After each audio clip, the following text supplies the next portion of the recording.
उपचुनाव में क्या होगा सपा कांग्रेस का हाल, गठबंधन रहेगा बरकरार या आंखें दिखेंगी लाल। यूपी में हो रहा है उपचुनाव। लोकसभा चुनाव में गठबंधन दे चुका है भाजपा को कड़ी टक्कर। हार का बदला लेंगे सीएम योगी या फिर इंडिया गठबंधन दिखाएगा अपनी ताकत। विगत दिनों संपन्न हुए लोकसभा 2024 के चुनाव में जहां भारतीय जनता पार्टी ये लगातार उम्मीद कर रही थी कि उत्तर प्रदेश में वो बड़ी जीत हासिल करेंगे, केंद्र में 400 पार का नारा लगाएंगे, लेकिन यूपी में दो लड़के यानी कि राहुल गांधी और अखिलेश यादव ने कहीं ना कहीं भारतीय जनता पार्टी के इस रथ को रोकने का प्रयास किया और जिसका प्रत्यक्ष परिणाम सामने आया। भारतीय जनता पार्टी को कहीं ना कहीं जोड़ तोड़ करके सरकार बनानी पड़ी। अखिलेश यादव उत्तर प्रदेश में 37 सीटें पाकर कहीं ना कहीं एक बड़ी पार्टी बनकर उभरे। राहुल गांधी अब नेता प्रतिपक्ष हैं। ऐसे में भारतीय जनता पार्टी को लगातार इस बात पर मेहनत करनी पड़ रही थी क्योंकि इन दोनों नेताओं के साथ आ जाने से कहीं ना कहीं भाजपा का वोट बैंक खिसक गया था, जिसको लेकर भाजपा तमाम तैयारियां कर रही थी। लेकिन भाजपा के मन में कहीं ना कहीं यह बात भी थी कि कैसे इस हार का बदला जल्दी से जल्दी लिया जाए।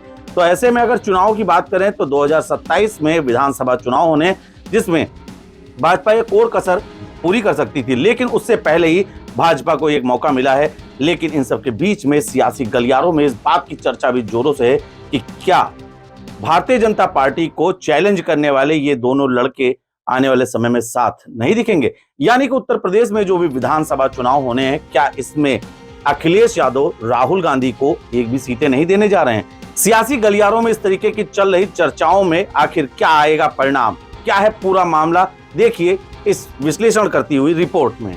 उत्तर प्रदेश में 10 सीटों पर उपचुनाव होना है। इस बीच दावा किया जा रहा है कि समाजवादी पार्टी कांग्रेस को एक भी सीट नहीं देगी। इन दावों की क्या कुछ सच्चाई है, समझेंगे इस रिपोर्ट में। बात लोकसभा चुनाव की करें तो ये जग जाहिर है कि बीजेपी ने केंद्र में सरकार जरूर बना ली है, लेकिन पलड़ा इंडिया गठबंधन का भारी रहा है। गठबंधन के दोनों लड़के यानी अखिलेश और राहुल गांधी ने भाजपा के वोट बैंक में जमकर सेंध लगाई। तिलमिलाई भाजपा अब उस हार का बदला लेने के लिए बेताब है।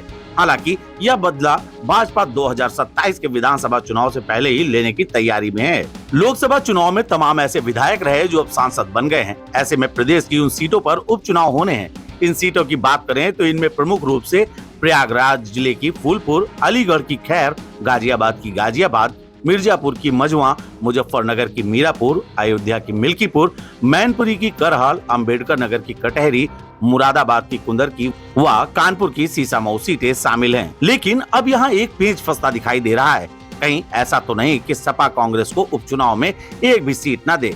लोकसभा चुनाव में अखिलेश ने यूपी में जबरदस्त प्रदर्शन किया है और अपने 37 पार्टी सदस्यों को लोकसभा सदन का दीदार कराया है। ऐसे में अखिलेश विधानसभा में अपनी ताकत और बढ़ाना चाहेंगे। हालांकि इससे मौजूदा योगी सरकार को कोई खास फर्क तो नहीं पड़ेगा, लेकिन आगामी चुनाव में अखिलेश यादव के लिए जरूर बड़ा फायदा मिल सकता है। इन सब के बीच तमाम मीडिया चैनल पर कांग्रेस नेताओं के दिए बयान का विश्लेषण करने से यह जरूर प्रतीत होता है कि सपा यूपी में कांग्रेस को सीट देने के मूड में नहीं है। नेताओं की अगर बात करें तो राज्यसभा सांसद प्रमोद तिवारी की प्रतिक्रिया भी इस मामले पर सामने आ चुकी है। कांग्रेस नेता प्रमोद तिवारी ने कहा है कि यूपी में विधानसभा की 10 सीटों पर जल्द होने जा रहे उपचुनावों में उनकी पार्टी समाजवादी पार्टी के साथ मिलकर लड़ने की कोशिश करेगी।